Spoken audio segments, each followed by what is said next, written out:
suffirait peut-être de préciser que c'est les femmes blanches qui travaillent gratuitement à partir de novembre. Parce que pour les autres femmes, les femmes racisées, ça commence à partir de juillet et de août pour les plus chanceuses.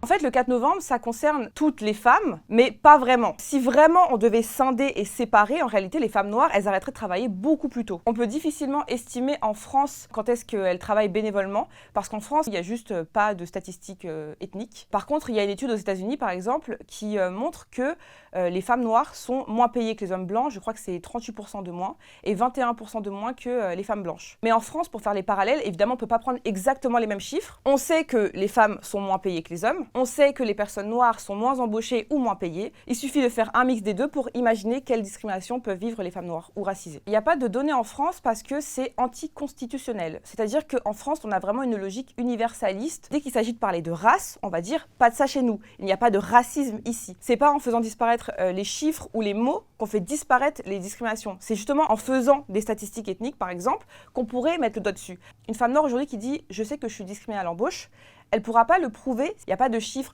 sur le salaire, à savoir on a compté tant de femmes noires, leur salaire, et on sait combien elles gagnent, et on sait qu'elles gagnent moins. Ça sera des sondages de ressenti. Avec le même nombre d'abonnés que j'ai, la même influence que j'ai, il y a des personnes qui aujourd'hui ont plus de contrats, trouvent plus de travail, ont des salaires beaucoup plus élevés que le mien, et ça, on le sait seulement en discutant avec les autres influenceuses blanches, en voyant aussi le panel d'influenceuses qui ont été choisies pour telle ou telle campagne. Il suffit de regarder les images pour comprendre qu'il n'y a aucune femme noire ou aucune femme racisée. Donc oui, moi je le ressens, je sais pertinemment que je suis moins payée, moins rémunérée et surtout que j'ai moins d'opportunités que d'autres. Les personnes racisées qui sont très qualifiées, qui ont des diplômes, n'obtiennent pas les tafs qu'ils veulent. Résultat, ils acceptent aussi des métiers pour lesquels ils sont surqualifiés. On a l'impression d'être une sous-catégorie de personnes. On est censé être placés pour être des femmes de ménage, pour être des gens qui s'occupent des enfants des autres, pour être...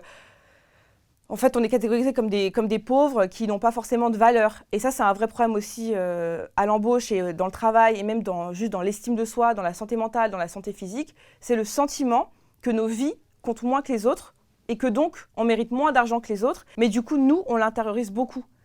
On va se dire, ah ben si je suis déjà arrivée là, c'est déjà un miracle, je ne vais pas en demander trop. On va aussi se faire plus petite parce qu'on va avoir peur de dénoncer des choses, parce que vu qu'on a plus de choses à dénoncer, on va plus facilement passer pour la personne qui fait chier, quoi. Au sein du travail, si tu veux dénoncer le racisme, on va te faire comprendre que tu déranges. Moi, je ne pense pas que ça divise de parler de chaque sphère, avec chaque problématique de chaque sphère. Au contraire, je pense que ça paraît évident que mettre en avant une personne qui cumule plus d'oppressions, c'est forcément aussi parler de toutes les oppressions.